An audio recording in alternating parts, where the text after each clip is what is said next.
easy is it to get up in the morning when you know you're not doing all that it takes? It's not very easy at all. You can just lay there awake thinking, oh, what's a few more minutes in bed? It won't matter much anyway.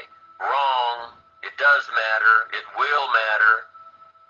Now, how easy is it to get up in the morning when you're pouring it on, doing the best you can, anxious to get going, make progress toward your dreams?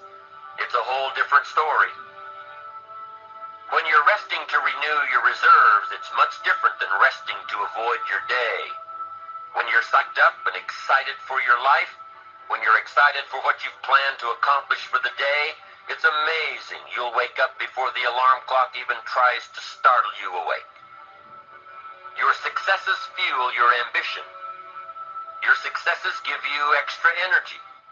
Your successes pave the way for more successes. It's the snowball effect. With one success, you're excited to meet another, and another, and another.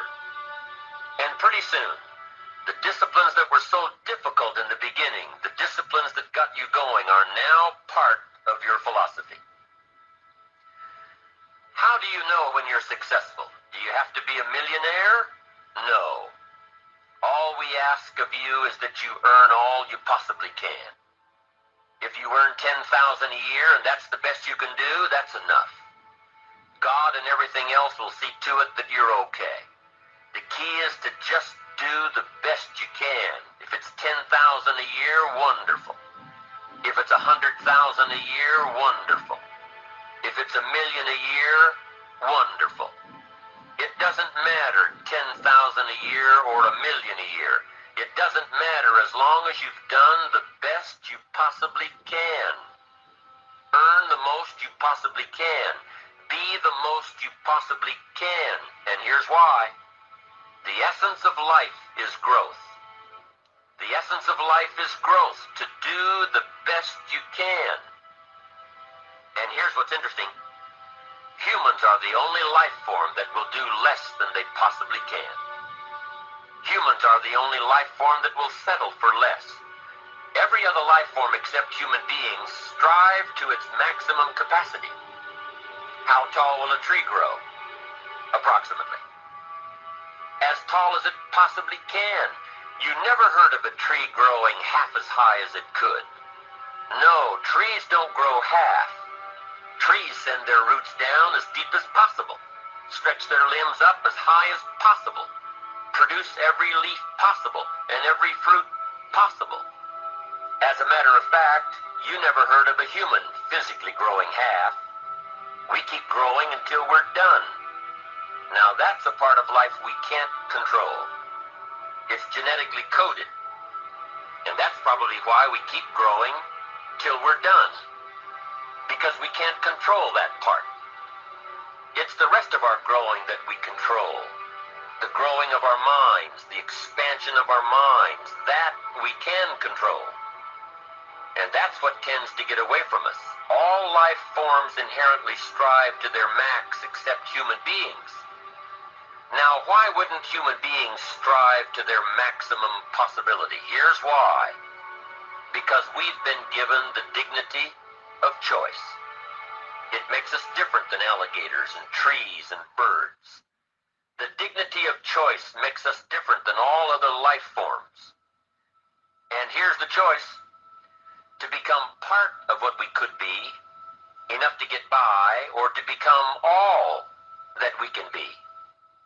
My best advice for you is to choose the all. Earn all you can. Make all the friends you can. Read as many books as you can. Develop as many skills as you can. See as much as possible. Do as much as possible. Make as much fortune as possible. Give as much of it away as possible. The max.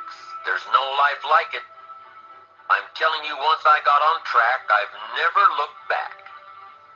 Pick up the challenge. Go for it. Take the best of the two easies. Take the route of it's easy to get ahead. It's easy to do all you can. It's easy to succeed. It's easy to have financial freedom. The more you do, the more you get. So the two primary benefits of positive reinforcement are, number one, to build good habits, and number two, to create more energy to fuel your ambitions, your desires, your achievements. How can you isolate what's working for you and what isn't? How can you make sure that you are reinforcing your positive disciplines?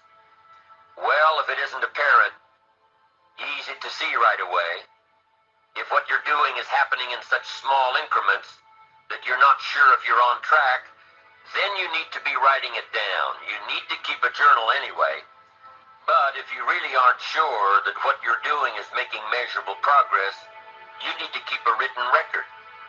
You need to write down everything that may be relevant in your day. What you did, who you saw, what you felt, how it may or may not affect you now and in the future. The best way to track your activities of the day is to write them down. The best way to track your activities of the week is to write them down. The best way to analyze your progress through the year is to have written it down. Why? So you can look back on it. Because by keeping a written record of your life, you will be more accountable. By putting into writing the action steps that you have planned, you will easily see what works and what doesn't.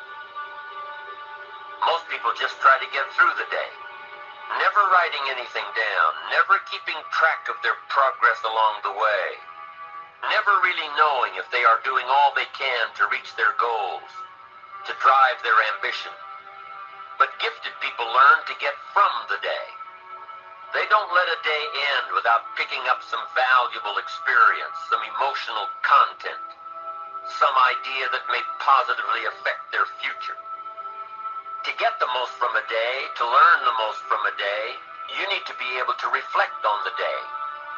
And how can you reflect on a day unless you record it in history?